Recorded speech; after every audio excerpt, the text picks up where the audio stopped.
Today is Tuesday, April 28th, 2026, and today is National Superhero Day, which feels like a good reminder that sometimes people step in and take control of a situation, whether they're supposed to or not.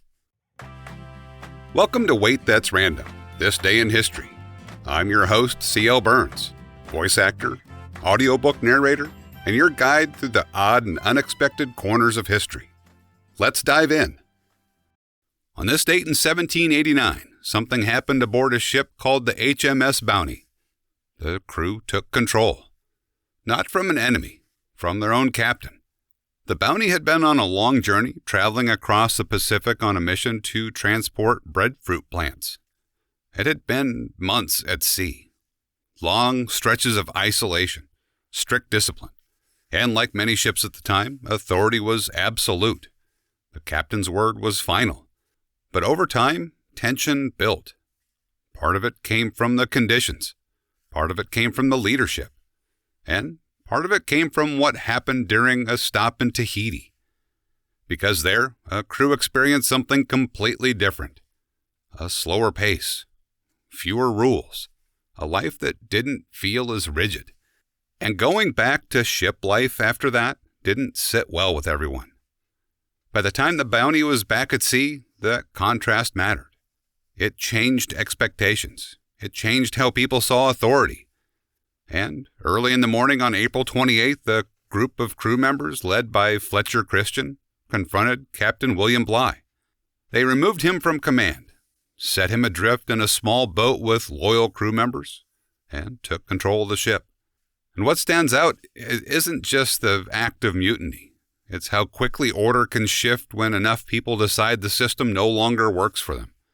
Because authority holds until it doesn't. And once that line is crossed, everything changes.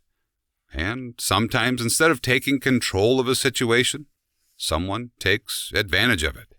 Today in 1881, Billy the Kid escaped from jail. But this wasn't a simple escape. He was being held under heavy guard, waiting for execution. There wasn't supposed to be a way out, but somehow he found one.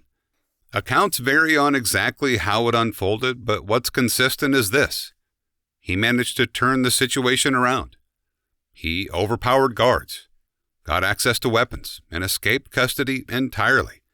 And it wasn't just that he got out, it's how unlikely it was, because the system in place was designed to prevent exactly that. Security, oversight, control. And still, it failed. Which is something that shows up again and again in history. Systems work until someone finds the weakness. And once they do, everything changes.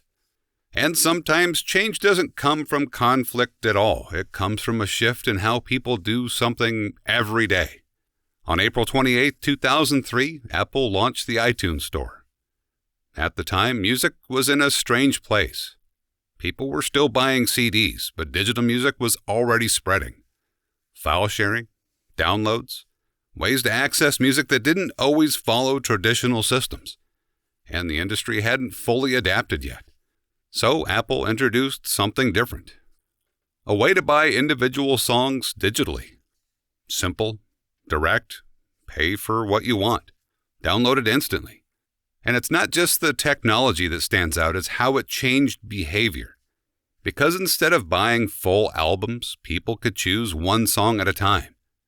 Instead of physical media, everything became digital. And that shift didn't just affect music.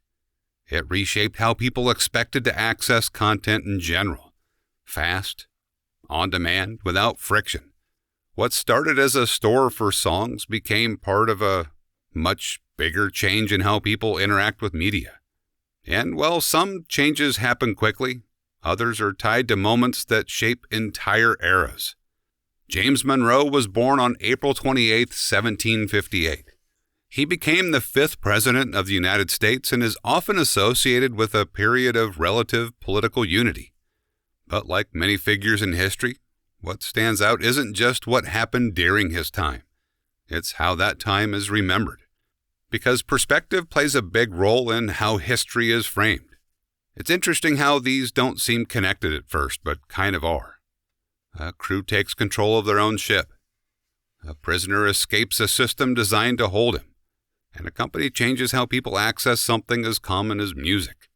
Different situations, different outcomes, but all moments where control shifts from one place to another. And once that shift happens, things don't go back the same way. Anyway, those are a few of the things that stood out while working through April 28th. Stop by tomorrow and we'll see where the road takes us.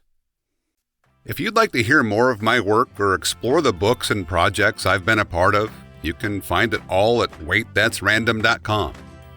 I'm C.L. Burns, and I appreciate you stopping by. I'll see you tomorrow.